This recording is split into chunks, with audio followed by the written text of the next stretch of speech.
Our final module on the semester will be on expected value in game theory, or choice under uncertainty. In most of the previous sections, we've assumed that everybody knows all of the elements of the problem when they're making a decision for sure. So we had to make some strict assumptions that were basically that, again, all elements of our simple models. And the three simple models we basically covered are consumer decision, producer decision, and profit maximization. We assumed that the people who were making those decisions, those optimization decisions, knew certain features of the world that they lived in. So in economics, we call this the problem under certainty. And under certainty, we can say that a decision maker is rational if and only if they make the choice which results in the highest valued outcome. So for example, we have seen that if a consumer knows that their preferences, budgets, and all possible goods to consume, what their prices are, then they can use the tangency ratio, marginal rate of substitution equals px over py, to find the combination of goods resulting in the highest utility. Right, and then we would say the consumer is rational if and only if they choose those combinations of goods which result in the highest utility, rather than choosing a combination of goods which results in lower utility. Right, and we can apply those theories towards producer maximization. So we can say, for instance, a producer is rational if and only if they choose the combination of inputs which results in production of the target quantity at minimum cost. Right, the producer could use other input combinations, but they might be more expensive. And we would say in economics that the rational producer will minimize cost or choose to optimize. Kind of same thing for profit max. So for instance, a producer would be rational, choosing rationally if and only if they chose the Q star, which maximizes profit, not a different Q star, which does not maximize profit. All right, so as we move outside of the world of certainty, we know that it's not entirely realistic to expect that all decisions will be made in a framework where you know exactly what is going to happen. So the first way that economics begins to account for uncertainty is by using probability distributions.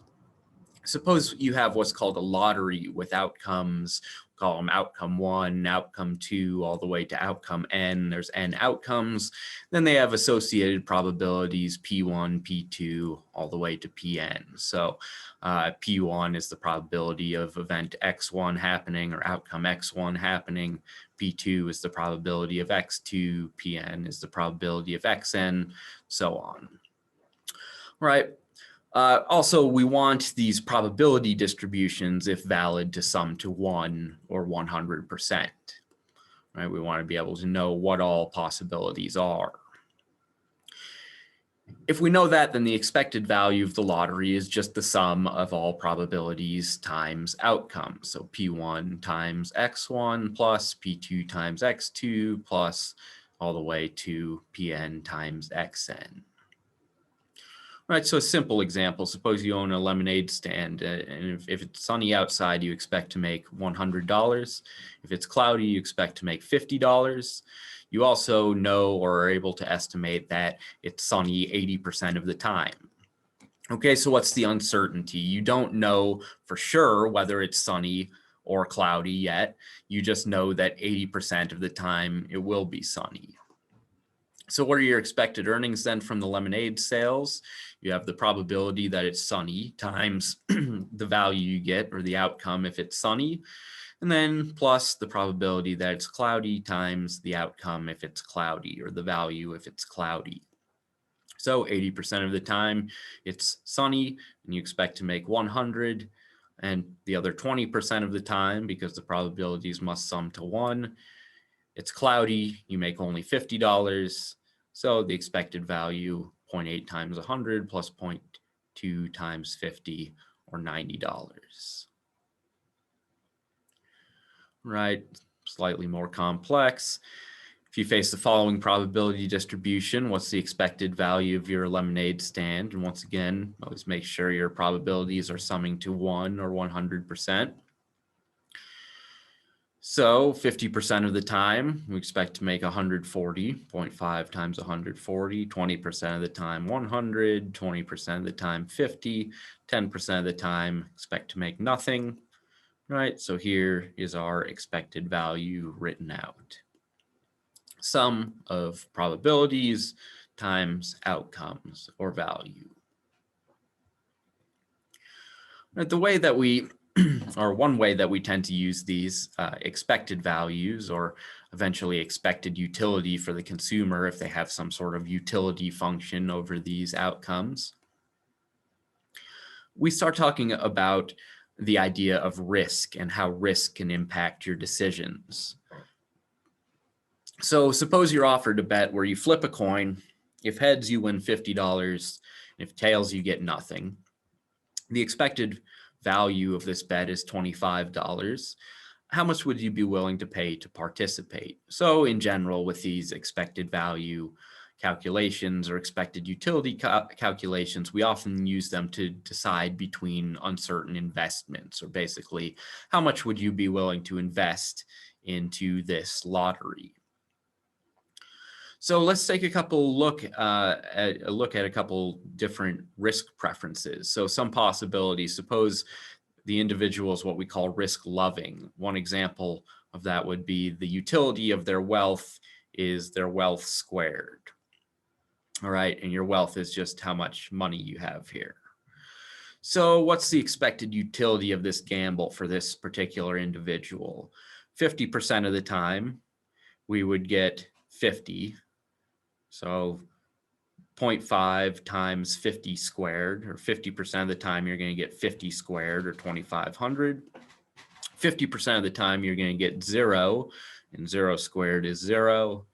So the expected utility of this wealth is 0.5 50 squared plus 0.5 0 squared, or 1250. Right, the risk-loving individual then should rationally be willing to pay up to their utility value. In other words, they should be willing to pay up to W squared equals 1250, or about $35.35. All right, the wealth of $35.35 has an equivalent utility value to this gamble. So with this particular set of preferences, the individual would be willing to pay up to about $35 to participate in this bet. Right, what about another example, someone that we call risk averse? The utility of wealth is the square root of wealth. All right, 50% of the time, you get $50. Square root of 50 is about 7.08. 50% of the time, you get nothing. Square root of 0 is still 0. So the expected utility, given this preference, given this utility function, is $3.54. Right. This is why we call this individual risk averse. A risk averse individual is going to be willing to pay less than the expected value of the bet, while the risk loving individual was willing to pay more than the expected value of the bet.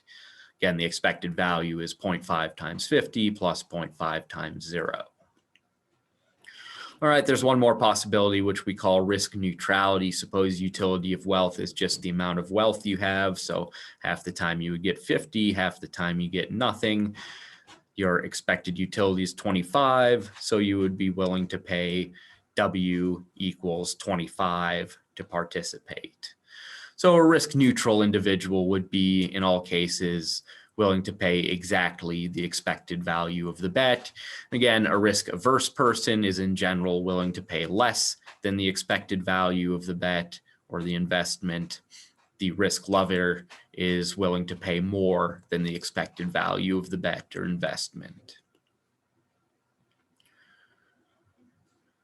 All right, so we can apply these probability problems to a lot of, really all of the different types of problems that we've studied in this class. So we've sort of referenced the producer's problem a little bit. We assumed that maybe the producer knew their production function or they knew worker productivity.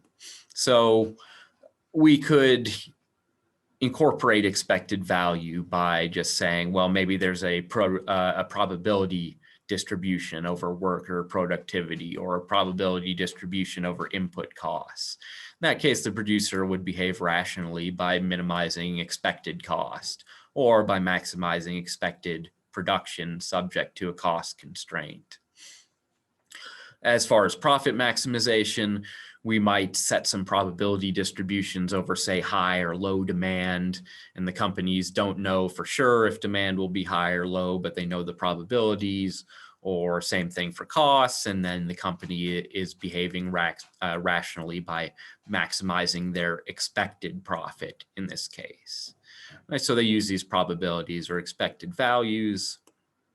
We could do a lot more kind of mathematical examples of those, but I want to move on into some simple game theory problems.